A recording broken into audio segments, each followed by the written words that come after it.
Good evening and welcome to Sunday Night Live, not on a Sunday, but on a Monday, just because that's how we roll.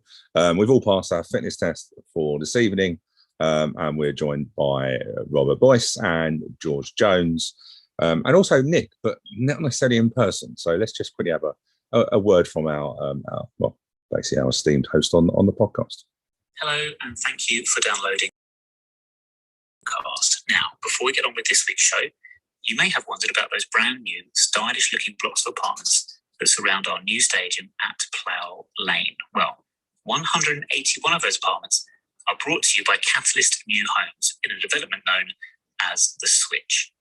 Homes at The Switch are available through shared ownership, a part-buy, part-rent government-backed scheme, making the switch to home ownership surprisingly more affordable, with one-bedroom apartments starting from £98,750 for a 25% share.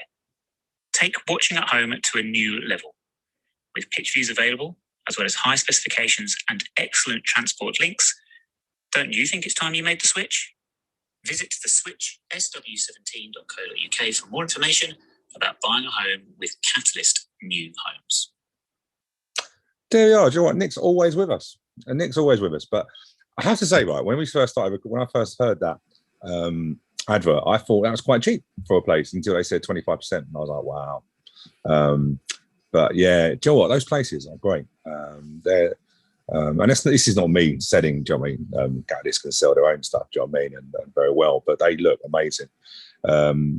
George, obviously I know you wouldn't buy one there, do you know what I mean? Because you don't want to be too close to women. Otherwise, you'd always be the first there, George. That's boring. That's boring though, isn't it? Do you know what I mean? You need a challenge, don't you? Do you know what I mean? Like, you can't be outside it straight away. Plus, it means I'd be able to sleep in till like 10:30 on a Saturday to get to a home game. That just wouldn't happen. Much prefer getting up at 6 o'clock to be at a ground 5.5 hours before kickoff. You know what though? I do wonder, Rob. Did you ever go to? There's a couple of grounds, and you might not have gone to. I think it might have been Canvey Island back in the conference. Okay, no. George, did you go to that? Yes. Do you remember seeing like people? There was basically some flats over. I remember there was a couple watching the game who got a bit of abuse. You know, football fans are like. But it was like they had their little balcony watching it. And then if you look at Leyton Orient have got the in the side, and I love Leyton Orient for the fact it just feels very enclosed. But I'm really curious, like, how many people are going to be watching football from the balconies? Like, it could be balconies, give us a song, didn't it, John? When we played Orient earlier this season in the EFL Trophy, I was surprised how many. I think there were more people on the balconies than there would have been in the ground for that competition. I think pretty much every balcony had someone on it that night for a Mickey Mouse Trophy game, which surprised me. And I'm seeing that and remembering those experiences of Canvey Island. I'm quite glad those flats don't have balconies overlooking the pitch. I could be imagined, but Rob, the view could be amazing, couldn't it? Do you know what I mean? Like, can you think, like, I just think, and this is me thinking out loud, I'm probably crazy as well, but like for a sold out game, like, can you imagine we played Liverpool at home, sold out, and then you've got people on the balcony selling their place on the balcony for like £100 or something, isn't it? Do you know what I mean? Like, I just think it could. I've always said, like, you know, Plough Lane is basically in a posh council estate. It's like you're coming to our yard and we're going to be all around you. I'm getting really excited about that, Rob. You?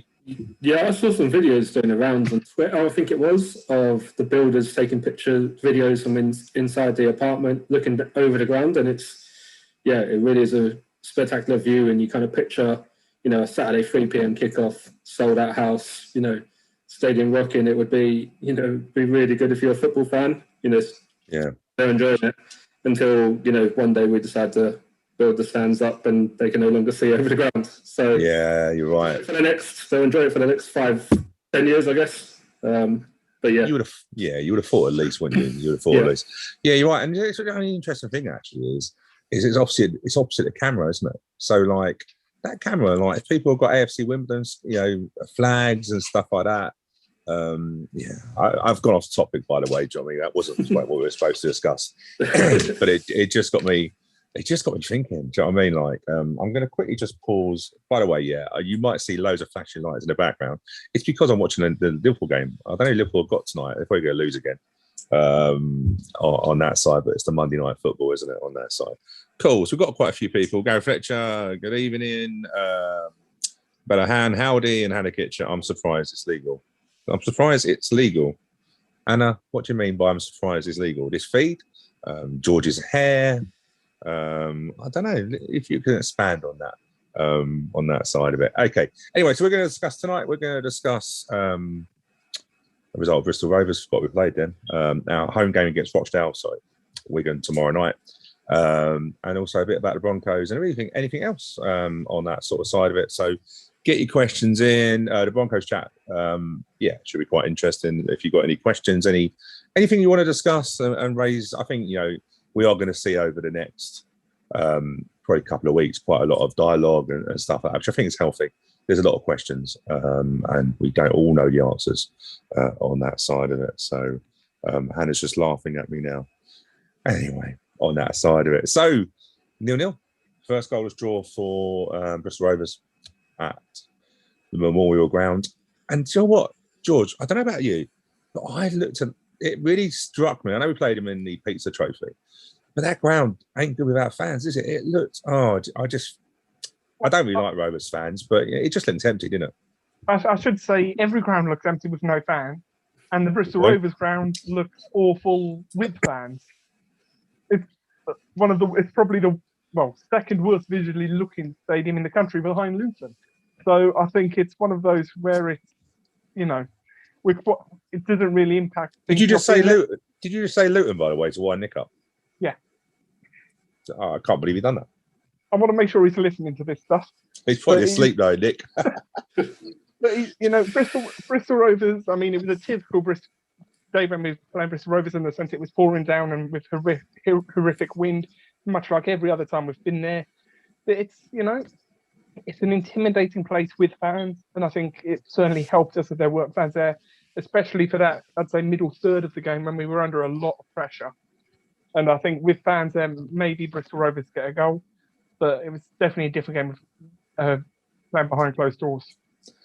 Yeah, I think you're right, Rob. I think, if you look at it, we brought Nick Zanev into the starting lineup after when Sam Walker's had a knee injury and he's gone back to Reading today to have treatment. I think, George, I agree with you. Do you think that start for Nick Zanev is a lot tougher, Rob, because the Rovers fans are quite noisy and stuff like that. Do you think that's a very different game to come into with fans? Yeah, I think so, especially with Nick not having a lot of Football League experience, and he hasn't really played this season. So to come into, a 6-pointer, packed house with Bristol Rovers, if they were there, fans behind the goal, giving him stick, would have been a lot harder afternoon. I think he did play fantastic, pulled off 3 or 4 great saves. I think he made a save early on, which would have given him confidence for the rest of the game, and he kind of just grew and grew into that game now. So I think we benefited from the pandemic on this occasion with no fans in the stadium, just to kind of ease Nick in. Definitely. And Hannah has come back, by the way. So surprise is legal to have a view of the pitch. I don't know. I know you bought the flat and that, but you've not bought a ticket. That's a very good thing. That's a very good thing. So, and I'm winding Hannah up here, by the way. I'm just playing. Do they have to put their blinds up? Do they have to sign a disclosure that they won't watch the game?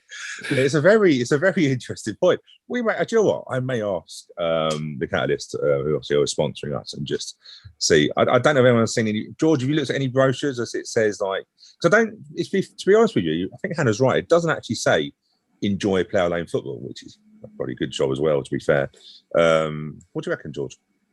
I think there's the obvious joke about is anyone enjoying plough lane football when we do get back there, but I think realistically, I don't think there'll be anything. I think you'll be able to watch a game from your flat, like every other ground in the country in the same situation. Going back to Rob's point about Nick Zanev, I think it's important to Nick's been announced in the Football League paper team of the week, which just goes to show how good he was on Saturday, and also it's important to remember the fact that, like I said, that third quarter of the game when we were under a lot of pressure, that was in front of their sort of big bank terrace behind the goal where all of their fans are, where all their noise comes from. And you can just imagine them building that pressure for that 20-minute spell, with an inexperienced keeper in goal and the noise coming in there, how that could have been a different outcome. But Nick Zanev had a very, very good game and hopefully can build on that for however long he's our number one now. Definitely. And I do apologise that I sort of went off script. Not that we have a script, because that's boring and I can't keep to a script anyway. But Hannah's now being proper like a killjoy, Hannah. Now Hannah's going, And can you drink with a view? Can you drink with a view of the pitch? Is that legal? I can just see Hannah like marching up to the flats and like going around knocking on the door, going, "You can't have a drink, Hannah. You're going to be busy on match day." But it's a fair point, though, isn't it? It's a fair point. You don't even think of that. And also, yeah, let's go back to the game. Gary Fletcher, what are your honest thoughts when the club tweeted that Walker is out again tomorrow? Rob, what thoughts did you have with Walker? Were you disappointed that we made that change? Well, I thought even if Walker was fit, I would have played Nick. I think he played so well, kept a clean sheet. I would have thought it's too bad for, even if Walker was in contention, I think Nick deserves another chance. So I don't really think it makes much difference if he's fit or not fit, in my opinion. I would have started Nick either way.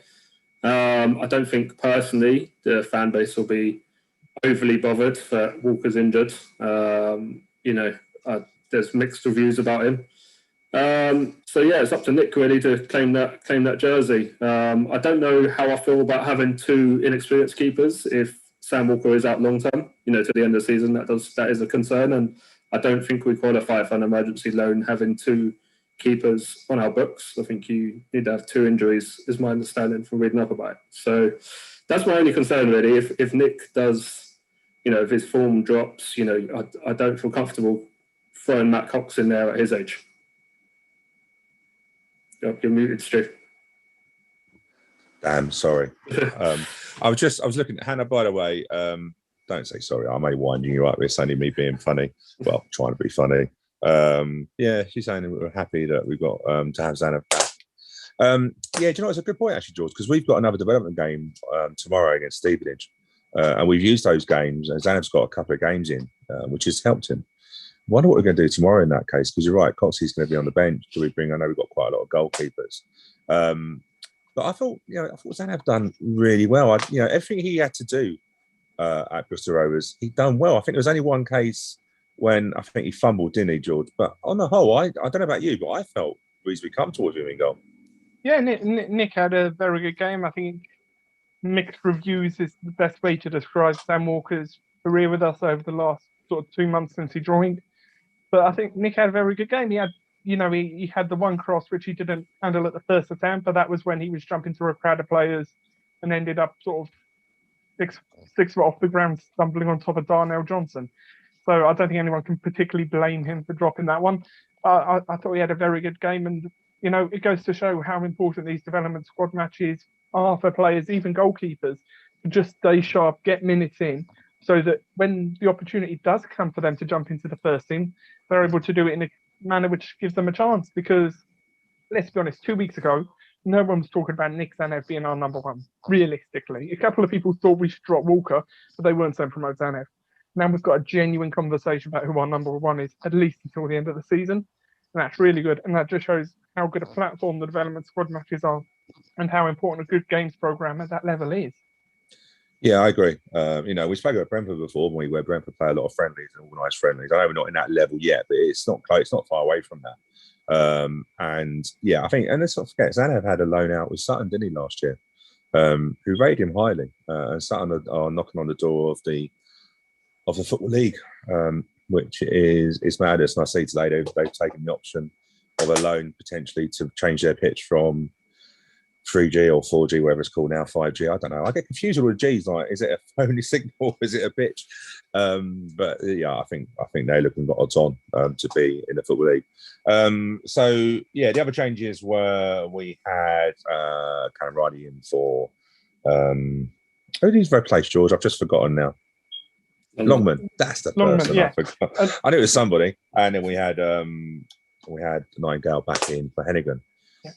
That wasn't a surprise for me. Do you know what? I feel, we know Will had a challenging time in the free centre half, so we know that. We haven't got, But I did always say to you, George, if you remember, I felt, it's not me about being right, because I always am. But, in terms of it was remembering that I thought Will was better in a 2 than he was in a 3, because I think Will was a defender. That sounds silly, but Will is a literally like, if a ball's there, I'm going to kick it, head it, do whatever with it. It ain't coming near me. And I think Robbo will trust him potentially more than others. Is that how are you thinking of that, George?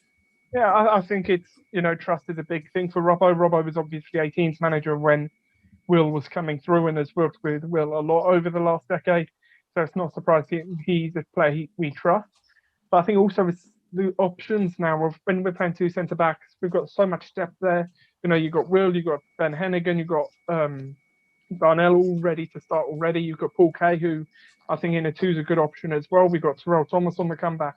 We've got a lot of really good options to play at centre half And now. Shocker as well. And Shocker as well, who had an okay season in the three. Not sure Dan Shocker is great in a mid two. I think if you're playing a back four, he has to play on the left in a game when you're just going to be sitting back absorbing pressure. But yeah, it's great to have so many options at centre back. Just circling back to Rob's point earlier about the emergency loans, we're not allowed an emergency loan now. However, if Nick Zanev got injured, then we'd be entitled to one. Because it's Don't tempt fate, George. Don't tempt fate, please. Come on. The goalkeeper has made. Nick Zanev's over that appearance count now, I believe. So as long as he's available, we won't be allowed an emergency loan. Yeah, and obviously Swindon got their 7th goalkeeper of the season this week with Camp coming in. Do you know what? It makes me feel old. Like, I remember when Camp first come back into the game, and he's now 36. Like, how has he aged that quickly?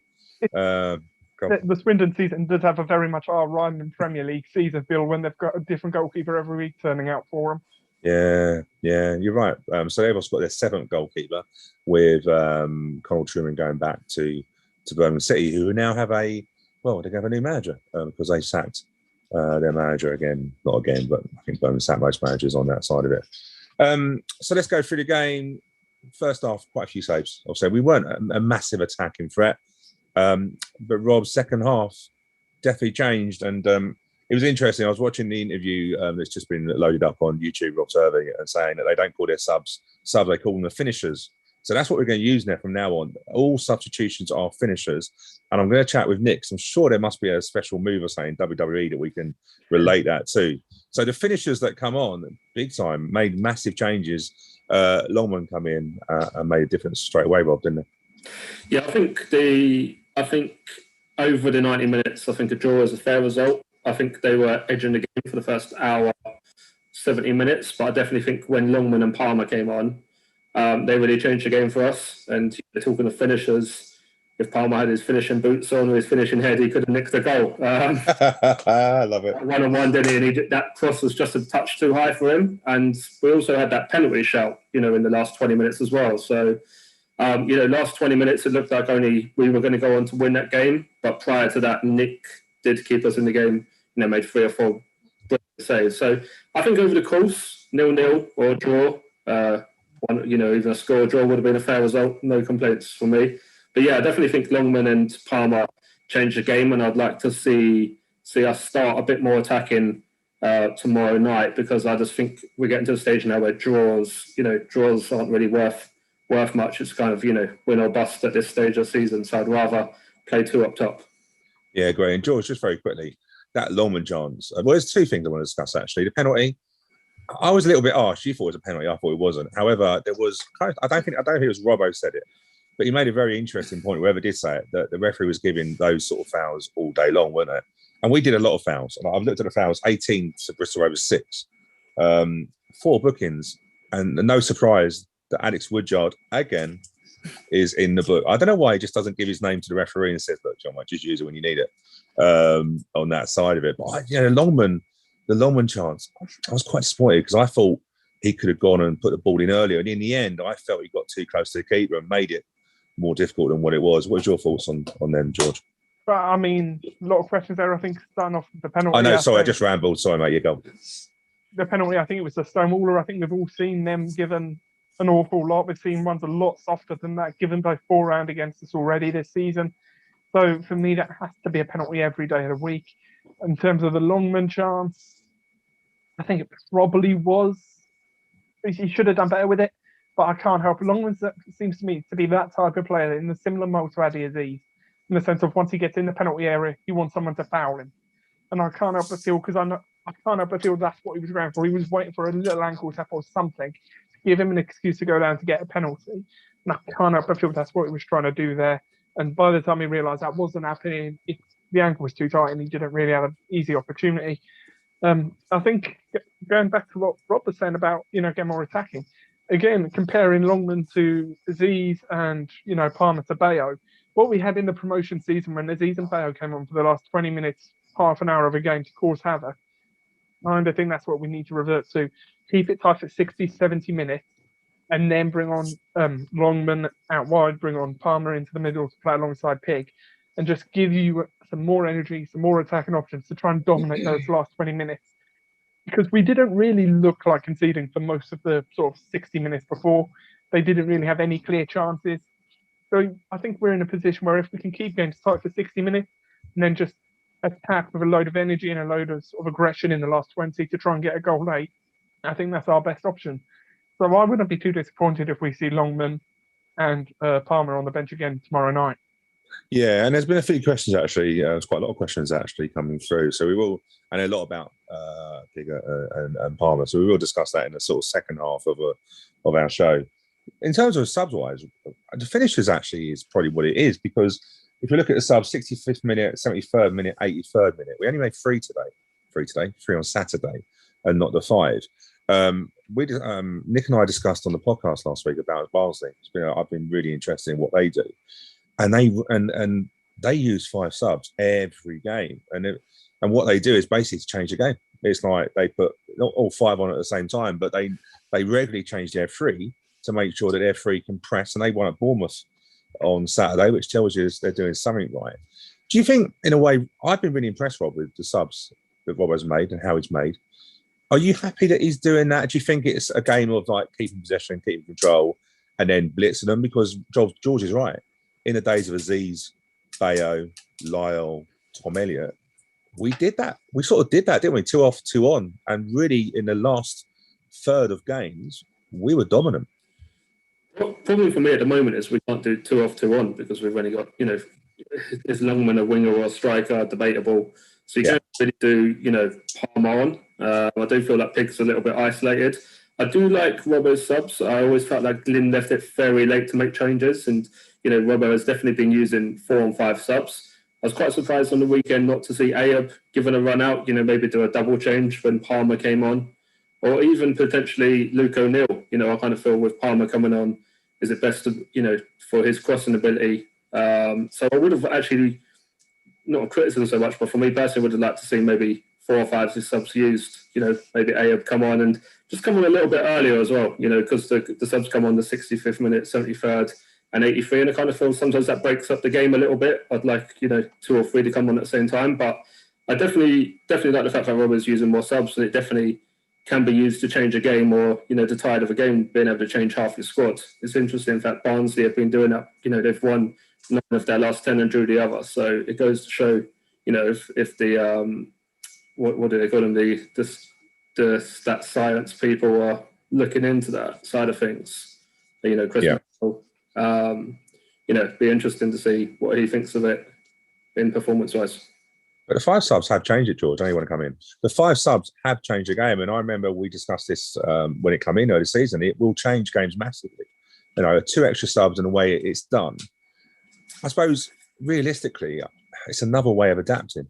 It's another, and you know what? Sometimes you do have old school managers, and nothing against Glyn. We had I thought the world of Glyn, but you're right. The subs were late, and maybe that's an old school sort of it. But Robbo's come in, and he's doing 5. He's got no problem. If we can see the goal, I'm almost expecting a sub to be done within 5 minutes. Them subs are straight out on that sort of side of it. And I suppose, you know what? I think if that was a home game, I just imagine the buzz you would get with them subs coming on. Do you know what I mean? That impetus and stuff like that. So Robbo's doing it very well. George, just to finish off, I don't know about you. I was a little bit disappointed we didn't win that game. I thought we had some really big chances, and I just felt we weren't as clinical as we maybe could have been. Well, I mean, one of the buzzwords are the wrong words, but one of the key principles of Robbo's play, and one of the major signs he has it on a billboard at the training ground on the side of the pitch, is ruthlessness. And that's something we weren't on Saturday. We know, and obviously Ollie Palmer's header when he was about 2 yards out is probably the best example. That was as close as we'd come. If you get the header on that, we're talking about an incredible victory away to Bristol Rovers, and the league table looks very, very different. Whereas, as it was, we weren't able to take our chance. Ollie wasn't able to convert it. And as it is to build pressures, we've got a win on Tuesday now. I think looking at the subs, something Robbo's openly spoken about how much he likes to learn from other coaches and other philosophies. And he spent a lot of time looking and studying Eddie Jones, the England rugby coach. And he introduced the word finishers and started using it in the England rugby experience because it was the same philosophy of fight hard, work hard, keep games tight, stay in the game for 60 minutes, well, 50 minutes in a rugby term, and then bring on your energy, bring on more experience to try and close a game out and to either score a couple of tries to get ahead or to close a game out and finish it and end strongly. And that's something that Robbo's learned, and it's clearly something he believes in. And it is a big part. And let's be honest, in our 2016 promotion season, having those 2-on, 2-off sort of attacking options, those finishers back then, I think that's what got us promoted that year. Who you muted? Oh, do you know what? It's because it's just noisy in here. My wife is doing her what are they called? Earrings. I'm not going to plug her. You should really know the name of her business by this point. It should be a weekly plug for you. Hey, look, don't I got in trouble, and then my son decided to find her trays of earrings and just launched them everywhere. Yeah, my son is a pain in that rear end. But yeah, Hannah's just saying sorry that I still reckon we could have nicked a result if the subs were like 5 minutes earlier. Yeah, do you know what? I'm not going to criticise Robbo and subs, but yeah, you know what? We maybe could have, but we still should have finished the chances we've got. It's interesting what you say about Eddie Jones, actually, before we go on to the Broncos. Actually, that's a really good link into the rugby, George. I'm quite impressed. But do you know what? Yeah, do you not think, though, the finishers, it makes the sub. So if you're a sub, you don't know if you're going to come on. You don't know, do you? Do you know what I mean?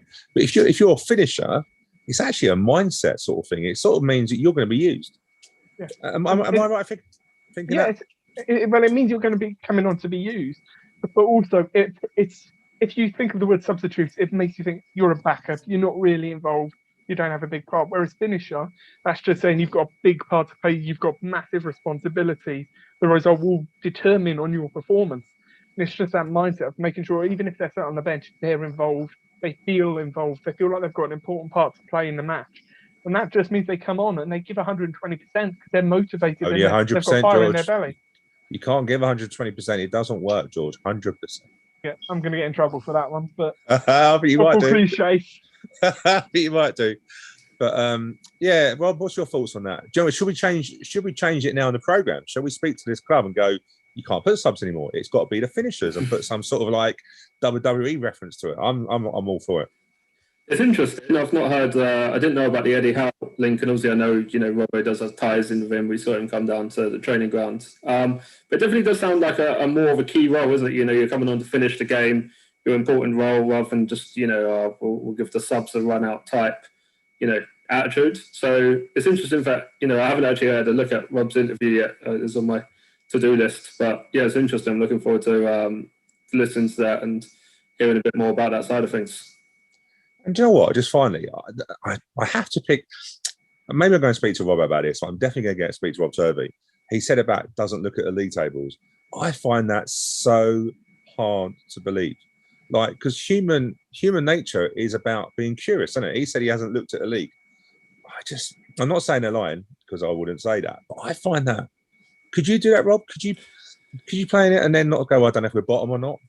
No, I couldn't personally, and I find it's just too impossible. And with social media and WhatsApp groups and whatnot, to be able to avoid it. Even when I don't want to look at the league tables, somebody will in front of my eyes. So I'm surprised at that. You would have thought they would like to know what clubs are doing around results at come the end of the game, 5 p.m. on a Saturday, who's done what and where they're at. But like I said, maybe at the end of the day, you can't affect other people's results, can you? You've only got to worry about ours and how many points we can pick up between now and the end of the season, I guess. So, yeah. And George, just very quick, George, I'm going to bring you in. I'm in a devilish mood today. Does it mean, right, that we should have a song at the end of a game to say where we are in the league, just so they can't get away from it? That's me being very devilish. Put it on the back wall behind that stand. Yeah, that's a good idea, isn't it? League table. Go on, George. I think they're really keen to not know, because at the end of the day, it doesn't matter where we are in the league today.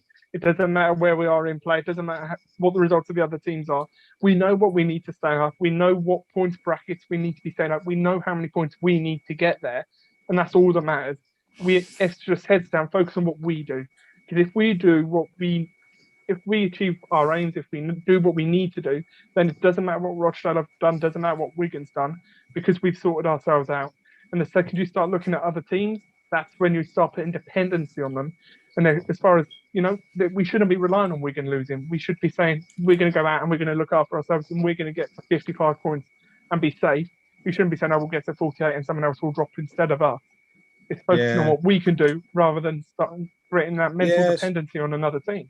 Yeah, I agree, George. I agree. I think it's a very well way of putting it. And it's probably, again, the process is the mindset. I get that. And maybe we're just holding the teeth and stuff like that. But yeah, let's definitely get it on the back wall or start a chant.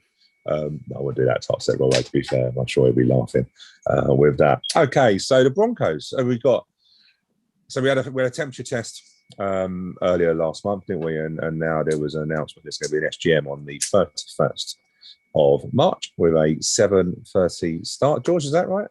Yes, I believe that's definitely the correct date. I think that's the right time as well. Yeah, I think we're going to change the time to a 6 o'clock kickoff or 6:30. I think we've always safe at 7:30. And if you've got any proxies, you can't make the meeting. Got proxies, they've got to be in by midday on the 26th of March, and there might be a few of those. But I thought what we'd do, and we go through some of the detail because details have been released. There's a Q&A on the Dons Trust website. If you haven't had a chance to look at, have a look. Quite a lot of debate on social media. I know amongst us we've got a bit of a difference of opinion. I think it's an opinion. It's not, and George laughs, but it's not about us disagreeing. It's about just, it's quite an important decision on that, and it's about being on that side of it. So I thought what we'd do, we go through the main points and discuss them on that sort of side of it. So top level, we go through it in one at a time, actually. I think that'd be the best way. So top level is it's a 10-year deal with a break clause. The wording's interesting. I was looking at the wording on this, George. This is one of the things that I'm a bit concerned about. A 10-year deal with break clauses earlier on in the term for either party. So when I first read that, I read that in my head that after each year we could go, well, it's not working, a break clause. But the wording says earlier on in the term. So my thinking then is it like, I don't know, is it a 5-year? Is it a 3-year? Is it a 2-year? Not saying you know the answer, but the 10-year deal is quite important. And along with 200K to 500K per year, depending on the division they play in, George. Money-wise and the break clause-wise, what are your thoughts on that? Starting off with the break clause, I haven't heard of any stadium lease in this country that doesn't have that option. It would be after fixed terms, so it won't be after every year. It might be after year 5 and year 7, for example, or maybe a year 3 and year 7 or something like that, just in case it isn't quite working for either team, or if a new stadium becomes available that's a better option for the Broncos, they can exercise their right to go there. But the money-wise, I mean, you say 200 grand, let's not forget, that's a star striker in League One, or a load of, or the interest on any of the loans. Even if it is 200 grand, which is the bare minimum we're going to get, we'll probably be getting a lot more than that. Statistically speaking, we'll be getting probably double that if you look at how they're doing, Broncos have done previously, and that's without playing at Plough Lane. That's effectively playing, just at Richmond Rugby effectively. So for me, it's £2 million minimum, up to £5 million, and that's an awful lot of money. That's effectively paying off the bonds for free. And I think, a lot of it, we spoke 12 months ago a lot when we were having the ownership debate at this club, and everyone knows how passionate I am about the fan ownership model. And a big part of that is maximising revenue, commercial revenue from your assets and your commercial potential. And having a venue like Plough Lane and not maximising its revenue streams would be criminal. I don't think we have a choice. The money's good money. It's got to break clauses. It sounds like it's a very good deal that's been negotiated by Joe Palmer, Zav, and the rest of the Dons Trust. Personally, I think it's a great deal, and it's a lot of money that I don't think we're in a position to turn down. Okay. Hannah's just confirmed, details, the SGM is on the Wednesday, the 31st of March. Kickoff or start time is 7:30 or 19:30 for GMT, because of course we have a lot of fans across the ponds and across most ponds, really, wherever they are ponds. We have fans. I know, I said it, George, and I didn't realise that we were all, it's worldwide, isn't it? And we've got people in Thailand and North Thailand and Australia and loads of people. So, in case you want to join us on that side of it. George, I don't disagree. And this is the thing, it's about opinions. I don't think you're wrong in what you're saying on that. Rob, I suppose I think you and I are on a similar page. 200 grand in the light of things is a lot of money for us. Yeah, so I'm going to 200 grand tomorrow. I'll be like, thank you very much. I could probably go and buy a 50% share at Plough Lane on a flat. Is it enough money though? Bearing in mind that on the Q&A it said that it's a summer sport. It would only be between March and September. But Broncos have only in the last 9 years been in the Super League 4 times. So I'm assuming, Rob, that if we are going to get the higher end of the 500k, that is determined on the Broncos being in the Super League. Am I thinking that right? Yeah, it's hard to tell, isn't it, from the Q&A? It's quite vague in that side of things, and I would like a bit more detail to be released either at the SGM or prior, because that is quite a range from 200k to 500k. You know, if it's closer to 500k, there's no way you can turn that down. I'd also like a bit more details, and or maybe we have to look into it ourselves as a fan base. So, what other clubs do in terms of what they get from other rugby league, clubs, and what kind of deals they have. Because I'm the same as you, Stu. If it's 200k, and then say, for example, they have a break clause after 3 years, 600k to mess up our pitch, put the logos on there, etc., etc. That's my concern and my worry. Is it worth it? I do think we're kind of backed into a position where I agree with George that we can't really be turning down any money with the bonds. We have to pay back the bonds and debt and loans, etc. So I feel like we're kind of backed into a corner where we do have to accept this deal no matter what, and that kind of concerns me or worries me. Well, I think it's important to. Sorry, should we just answer a couple of points Rob raised there very quickly? Not answer, George. Your opinion, George. Well, speaking sort of factually in the Q&A, it said that Anthony Quinn, who's the groundsman, there's no concerns over the pitch, and I think that's a really important factor. It won't mess up the pitch according to the experts, and I think something like that is something we have to listen to them on. And also, it says there's no plans for permanent branding. So if you're not there on a Broncos match day, you won't even know they exist. And that, I think, is a lot of fans' concerns. Because like you, if it was a big, if it had their badge on the outside of the ground, I would be terribly happy with it.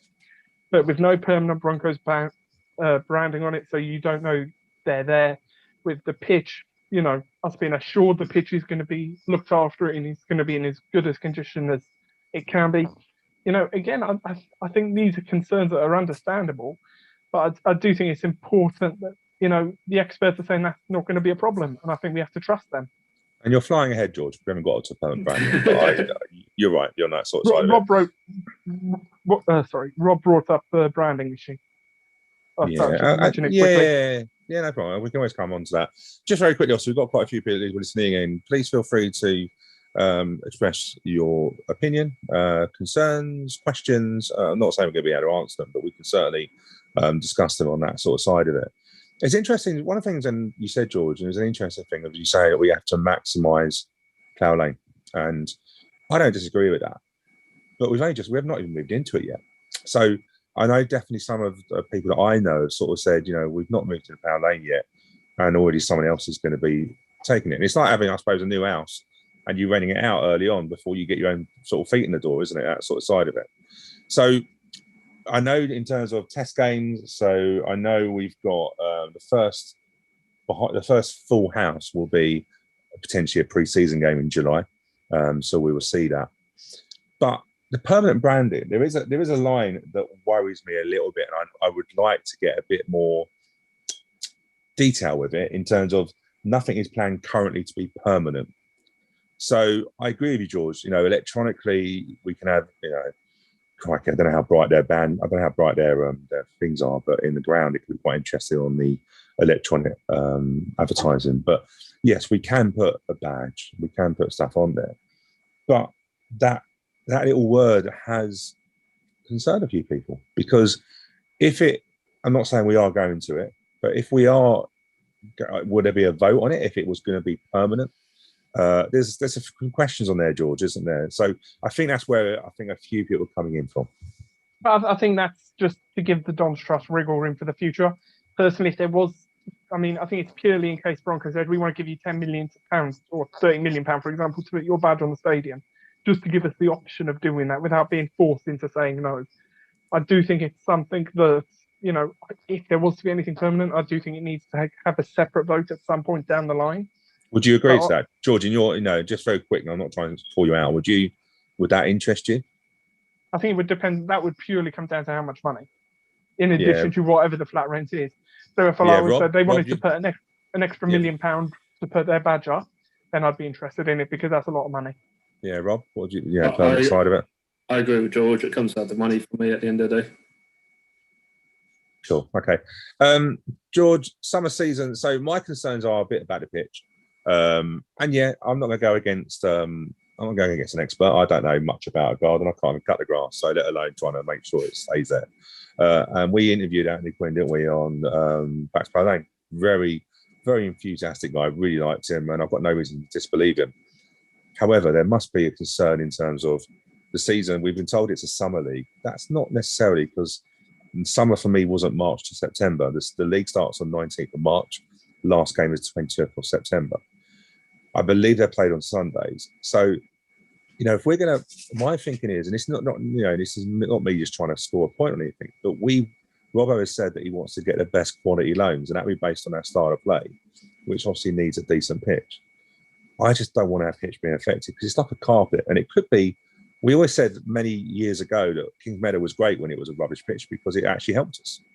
But then when it got better, teams like Barnsley now come down and play us off the park, didn't they? So we've got to make sure that our pitch is surely the best for us.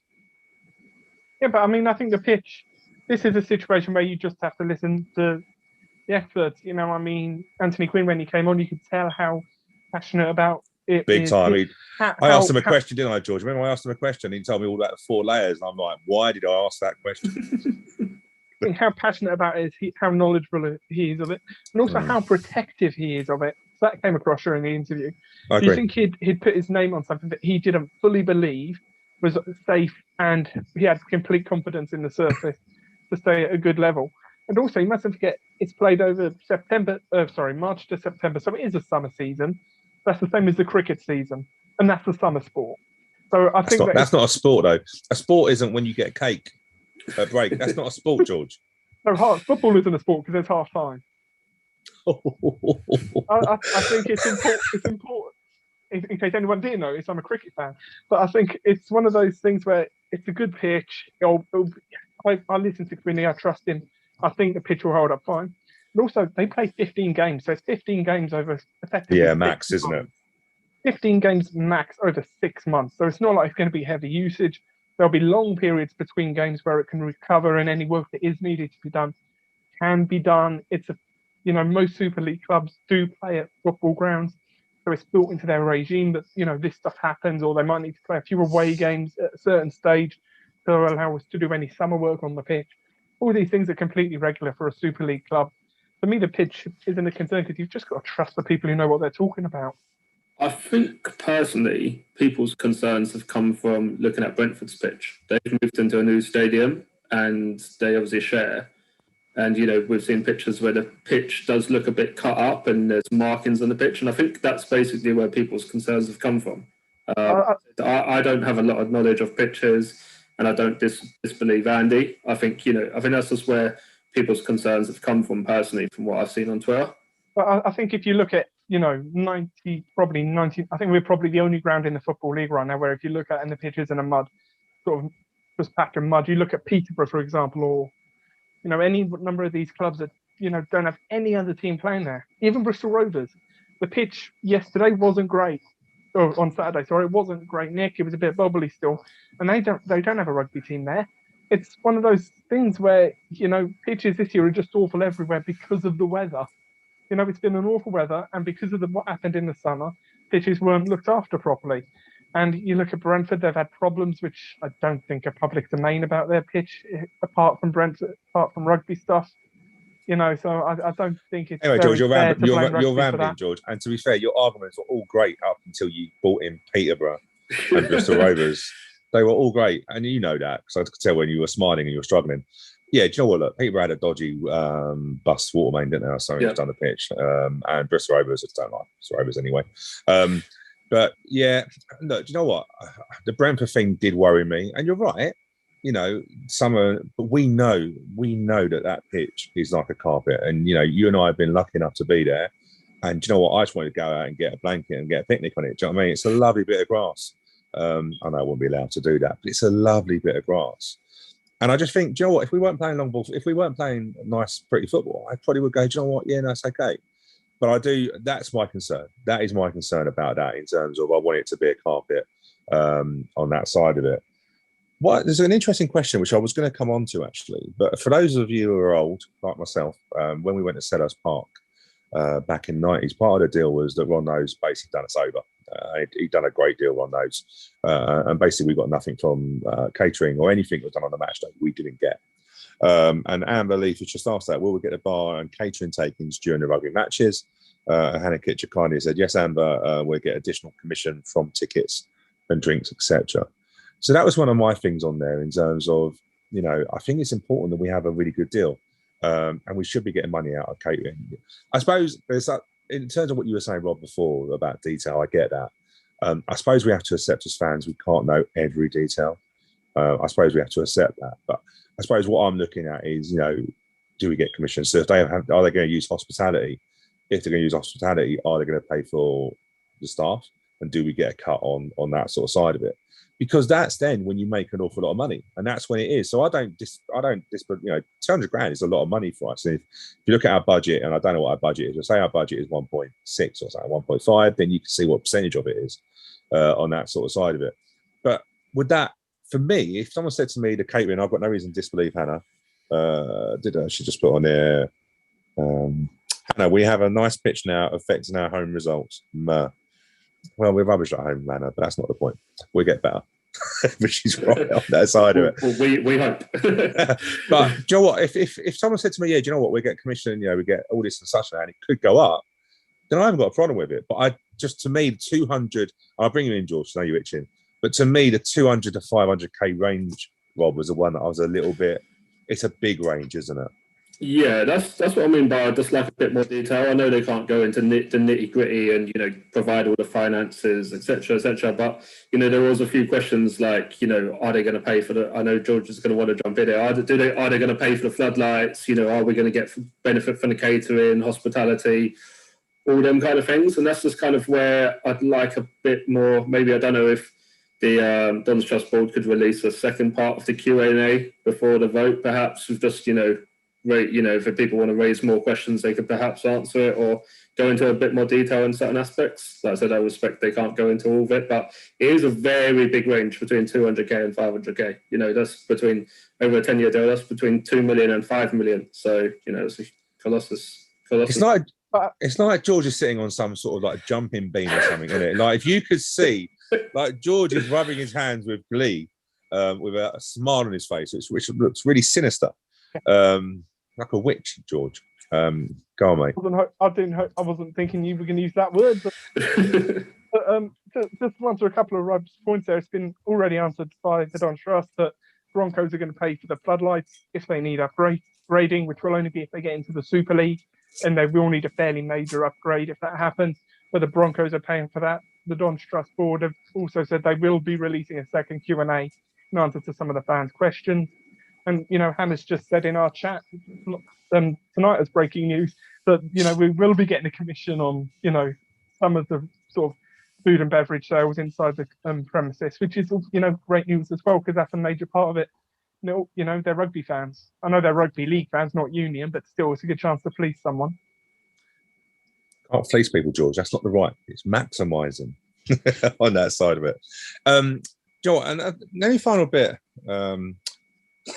Karen Fletcher, Pigot's hair is as long as George's. Yeah, do you know what? 14th of April, George. 14th of April. Get your booking in. For your, unless you want to go to Wales. Not that I'm encouraging you to travel, George, because you shouldn't travel. But Wales have opened up their haircutting, whatever it is today. Do you know what? The only final point that I don't think has been raised, but I have heard it raised in terms of the Broncos coming in. 10-year deal is not, you know, that they've moved around and stuff like that. But 10 years means they're basically setting down and stuff like that. Do you think that would impact our commercial side of it in terms of people in the area? Will Broncos be going for the same people as we are? Can we embrace the two?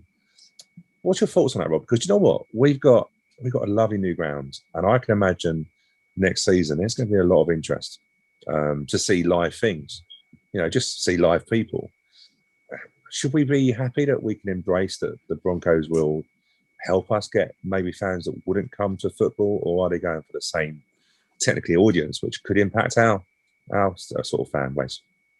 I don't personally think it will impact our fan base. I think it will only benefit both clubs, to be honest with you, especially if you live in the area. Like you said, there's not a lot to do, so you're going to want to go watch live sports on the weekend. Personally, I don't follow rugby. I'm just a football fan, and I know most football fans, it feels like sometimes most fans have one or the other. I know there are some who like both sports, so I don't feel personally it treads on our toes or disrupts anything. I think if anything, it will just benefit both clubs in the area, having that new stadium, them facilities, etc.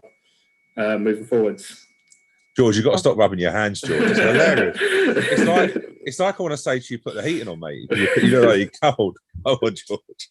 But I think it will be. I don't think it will be, hurting our attendance-wise, because I imagine we will alternate weekends. So when we're at home, Broncos are away, and when we're away, Broncos are at home for those couple of months where the seasons do overlap.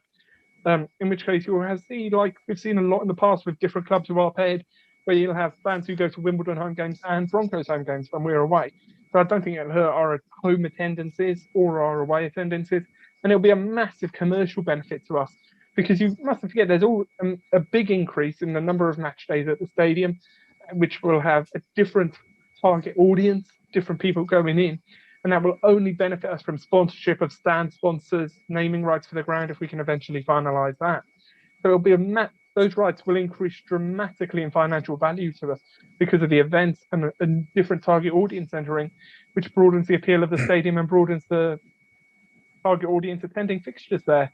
And, across different sports. And let's not forget, if Broncos get into the Super League, they'll be on Sky a lot as a London Super League club, again, furthering the revenue from the commercial and sponsorship opportunities of the stands and the stadium itself. So commercially, it's a great thing for us. And that's, on top of any 200 grand or 500 grand fee that Trust have already stated. Yeah, cool. Okay. Well, look, I think it's been a good discussion on that side of it. I think it's going to be a lot more, and we might do a podcast on it or stuff like that. But I think for now, that's enough on there. It's been some good Hannah, beer with a view of a match, any match. Yes, please. Hannah, not encouraging drinking at this stage. On that side of it, but yeah, it's very different rules, isn't there, for Broncos and stuff like that. Cool. Okay, let's go on to the Wiggins. Let's go for about another quarter now, if that's okay. Do you know what? Zach Thompson is just hilarious. I missed this. We were talking about finishing moves and stuff like that. Zach Thompson, Palmer's finisher has to be a choke slam. What have I started? Do you know what I mean? Can we imagine all the starter moves? Can we imagine all the moves? I don't know what Chislett would do, because he's about 4 stone soaking wet, isn't he? Do you know what I mean? So I don't know what his move's going to be, but maybe we started something a little bit with that.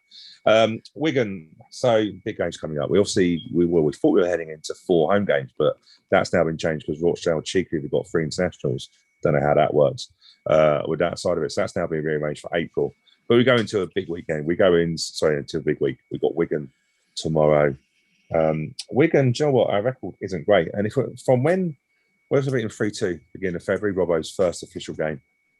Since then, they've won 4 games out of the 9, but they've had some decent wins. They're probably back in form again. Bearing in mind they've won their last 2 games. They beat Milton Keynes on the weekend before 3-0, and then they won at Plymouth, who on a bit of a bad run at the moment. But Rob, we don't want teams coming to us with a bit of form, do we? Do you know what I mean? Like when we do play Wigan originally, I think they were rock bottom near enough, weren't they?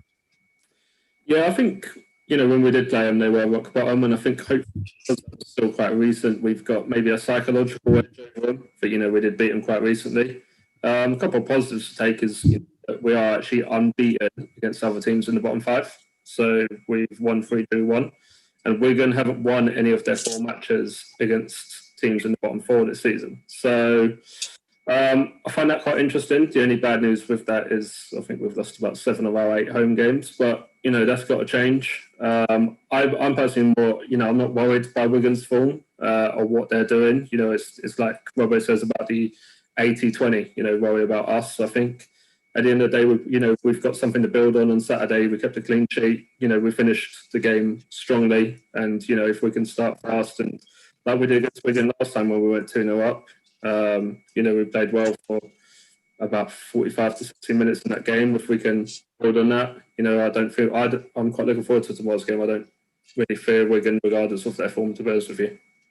Yeah, and George, do you know what? It's interesting, isn't it? Because when you look at it, when you play someone in the middle of beginning of February, and then you play them mid-March, they've played 9 games since then. So that's a lot, isn't it? So normally you can say if you play someone quite recently, you can get some reflection. But I don't know if that game really makes much of. No, Rob Turvey said that actually we're better than what we were then. Do you think we take that 3-2 win in, and does that make any relevance to tomorrow's game? It's a bit of a confidence boost, but I think it's important to say, the players had only had a couple of days with Robbo going into that fixture. They've now had over a month. They've had a couple of months with Robbo now, and I think it gives them an opportunity to build on them and show, because it's the first time that we've played twice under Robbo, and it's an opportunity. Well, twice competitively in proper competitions, but I think it's an opportunity for us to just go and show, how far we've come, what they've learned, the new philosophy we've got under Robbo. The players have changed shape for the first time in that Wigan game, which probably caught them off guard. So it'll be interesting to see if they set up differently to us this time. But I think it's a game going to looking for a win, knowing we should be winning this game, and it gives us an opportunity to build on what was an excellent final 20 minutes and an encouraging performance on Saturday. So we scored, obviously, 1-3-2 at Wigan with a late penalty from Joe Pigott. If you look at the stats, I don't like looking too many stats, but our home form isn't great, is it really? So we haven't played as many home games, 15 home games, but we are 23rd out of 24 in the home league. Wigan is 16th on that side of it. The one thing that was interesting when I looked at it, in terms of we scored 32 goals this season, which I think is one of the lowest. 15 of those are at home. So Robbo did say within that we've got to try and get some more attacking. Frat, there's been a few questions on here that do we put Palmer and Pigott together? By the way Robbo was talking, I don't think he's going to do that, George, is he? No, I don't think he is. It's, the players we've got, because, you mustn't forget, a couple of months ago in the sort of last couple of games under Glyn, we were all dying for him to adjust from the 3-5-2 into a flat back four. And the thing is, with a flat back four, in order to dominate midfield, which is a massive part of League One football, if you win the midfield battle, you win games at this level. You need 3 men in there. So if you want 2 up front, you're playing 3 at the back effectively. And I don't think we want to go back to that. And for me, we saw the difference. The last 2 games, in all the recent games, to be honest, we've seen the impact subs making a big difference. The finishers coming on and trying and winning us games, getting us points. Finishers. Sorry. Yeah, and on Saturday it was evident. We should have won. We deserved to win Saturday based on how we played in the last 20. And those finishers with Palmer, with Longman, and with Ayub as well. And with Chislett will be starting whenever he gets back, hopefully for next Saturday. But the finishers play a big part in those impact subs. Like we said, our promotion season, Aziz and Bale off the bench, with Lyle and Tom Elliott starting. Those finishers played a big part then, and they're going to play a big part in this run-in. And so I think for me, if we start tomorrow with a similar team started on Saturday, saying let's 0-0 after 60 minutes, then we go for it and start, throw the kitchen sink at it with Palmer, Longman and Ayub all coming on, then I think that's a good way, because it's going to be tiring teams out because of our pressing, because of the way we're holding possession. We are making teams make mistakes and tiring them out. So when we bring on energy and aggression to finish games, that's a good way for us to try and get some points and to hopefully get a couple of late winners and late equalisers like we've seen over the last month. Cool. So Amber Leaf just saying here, we are staying up, keep the faith. Yeah, I think we will. I wouldn't sound confident, but I'm still hopeful. And also sort of Amber Leaf has said it will be easier to beat teams that are safe than those who are at the bottom. Interesting point, actually, isn't it? Because I suppose we've got all the teams around us to beat, but there's in every game there's something in there, isn't it? On that side, I don't know. Do you know what? I'd rather have it in my hands on that side of it. Well, what I was looking at very quickly is that both teams concede goals in the last 15. So us at home, we've conceded 8 goals in the last 15. Wigan away have conceded 7 goals in the last 15. I sort of sense now that these later end, these last 15, 20 minutes now sometimes can decide. I know it sounds stupid thing of saying it can decide games, but massively now, the massive impacts. What are you worried in terms of what do you think we can bring to us? Do you think do we have to attack them early rather than having that sort of late on finish? I'm more concerned with the fact that we're struggling to find goals at the moment. Pickett's form is a big concern to me rather than what we do at the back. I think, we do look like since changing to a back four and, Robbo having some time on the training ground that we have, stopped making so many silly mistakes and stopped giving away, cheap goals overall, it feels like. But my main concern is we're struggling to create a lot up top, There was a game a few weeks ago where we only had like one shot on target, late on into the game. So I personally think that's more my concern rather than, the fact that, what team's been conceding what at the moment. I think you alluded to that we've only scored 32 goals this season. And when you compare 15 at home. Yeah, and when you compare that to the other teams around us, they've scored a lot more. They've scored about 45. So we're quite a long behind that. So I think that's the main area we need addressing at the end of the day. We need 3 points and, we know goals win us games. I know that's a cliche, but so I'm happy for us to, like George said, to keep it tight for the hour and then throw on Palmer, Longman, etc. I think we're going to get to a stage in the season where we're just going to have to start Palmer and Longman and Pigott, from the get-go, where it's basically win or bust. I think that's where we're slowly heading to. Well, yeah, and George, before you come in, obviously Chislett and Zach Robinson play at Stevenage tomorrow, and I think the anticipation is for them both to get 70. Well, I think Robinson to get 75. Chislett probably hasn't lost much fitness. I think it was an Achilles tendon that he was nursing, so could potentially come in for Saturday. George, just forgotten a question I was going to ask you now because I'll ramble on about something else. That's what I was going to say. Because Rob makes an interesting point, but Joe, what, as he was saying it about not much attacking threat, Blackpool we were all over, and Blackpool have got a very good home record, haven't they? Yeah. Do you think that's just the inconsistency at the moment? Because we have shown it, we can take teams to the cleaners, just not scoring the goals. Yeah, I think it's a bit harsh saying we haven't had an attacking threat, because in every game over the last couple of months, we haven't scored a huge number of goals, but we've been creating a lot of chances, a lot of opportunities. And if you didn't watch a game and just watched the highlights from the game on Tuesday, you'd be thinking, how haven't we scored from that? We're creating the opportunities, good opportunities as well, not just half chances, which we were. We're scoring a lot more goals now than we were a couple of months ago. We're creating more chances now than we were a couple of months ago. It just needs something to click. And so for us to be a bit more ruthless in front of goal, a bit more clinical. And then, we're starting to get a couple of goals ahead in games. And, that's a big difference. I think we're doing well attacking. We are creating chances. We just need to be a bit more clinical. It's not like it was, 3 months ago when we weren't even creating the chances, let alone taking them. Cool. We're going to wrap up very soon. If anyone wants to put on their score prediction, we can read them out of any really random ones. George, do I have to ask you what your score prediction is going to be? I think we can all come for it, but I think we're in a good position. We'll build on it. I think we're going to get a win. I'm going to say 2-1. Rob? Funny enough, I was going to go for 2-1 as well, as much as I don't like to agree with George. But yeah, I agree. I think we're going to win it 2-1 tomorrow.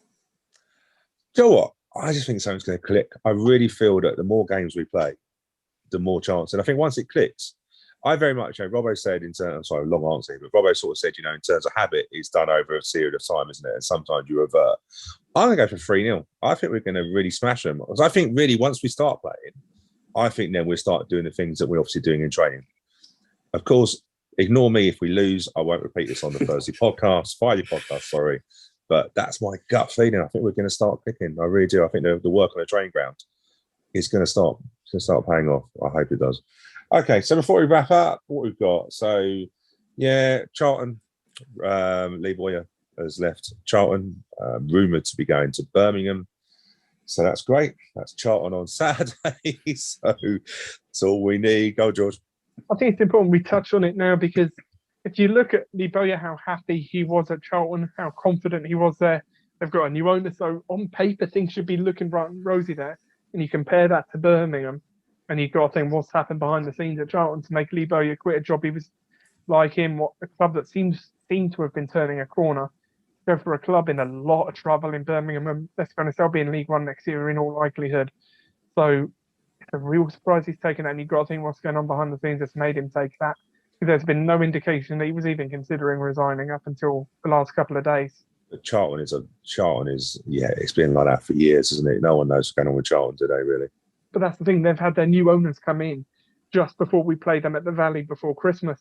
So I thought they'd turn that corner and was starting to rebuild with Lee Bowyer, who's very popular. The players like him, the fans like him.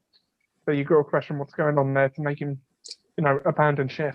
Yeah, I agree. So Rochdale game has been rescheduled to mid-Rochdale. I can't remember it basically means we've got a free week of training after the Charlton game, which isn't the worst thing in the world for us. And obviously Rochdale won at Lincoln. Guess what happens? What else we got? So for those of you, Mark Wilson and Robbo is doing an interview with One Was Had a Dream. That'll be on their Thursday podcast. Look forward to that. Should be good. So Robbo's going to be interviewed by those. We will have players on our next Sunday Night Live next week. So we're picking after Saturday.